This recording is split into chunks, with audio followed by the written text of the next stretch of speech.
If you've taken high school history, you may have heard of this thing called the Great Schism, which was a divide in the Chalcedonian Christian Church in the 11th century into Eastern and Western branches, known today as the Eastern Orthodox Church and the Catholic Church. And to be fair, that was a pretty great schism, but today I'd like to introduce you to a second great schism, also known as the Western Schism. So to set the stage here, since 1305, a line of 7 popes resided not in Rome, as was the traditional seat of the papacy, but rather in Avignon, France, and the popes, all of whom at the time were French, increasingly came under the control of the French crown. Then, in 1376, Pope Gregory XI finally returned his court to Rome. So a couple years later, Gregory XI goes to meet God for himself, and it's time to elect a new pope. The people of Rome were worried that another French pope would be elected, and they rioted in the streets, so the fearful cardinals decided to elect an Italian, who took the name Pope Urban VI. Unfortunately for them, Urban VI proved hostile to the cardinals and became known for his violent temper. Unhappy with the new pope, several of the same cardinals reconvened, claiming the original election was invalid since they were pressured by Roman citizens, and so elected a rival pope, Clement VII, a Frenchman who reigned from the papal palace in Avignon. So now we've got 2 popes at the same time, which is always complicated in terms of succession,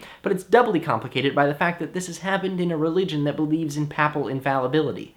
They can't both be always right. All the countries of Catholic Europe became allied with one pope or the other in a complicated web of political and religious allegiances. This goes on so long that both claimant popes eventually die. But why should that stop the fun, right? The cardinals of both factions elect new successor popes to their half of the divided papacy. This goes on until 1409, when a church council met at Pisa to attempt to solve the dispute. Their solution was that both popes should resign and be succeeded by a new pope to unite the Catholic Church, for which purpose they elected Pope Alexander V. There was only one small problem. The other 2 popes didn't resign, so now we've got 3 popes. Yeah.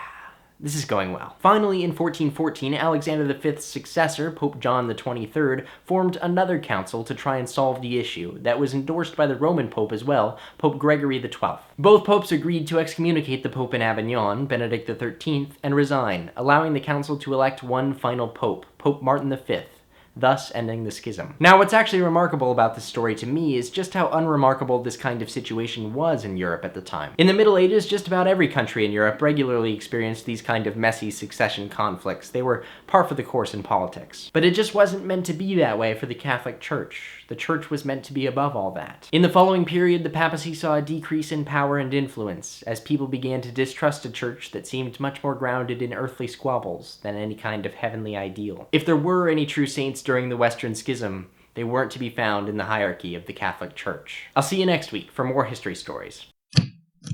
But wait, there's more. You may have noticed this giant swanky map behind me. Look, I found Brazil. Well, that's the ocean. When I was 8 years old, my dad gave me a book, an exercise book for training my English.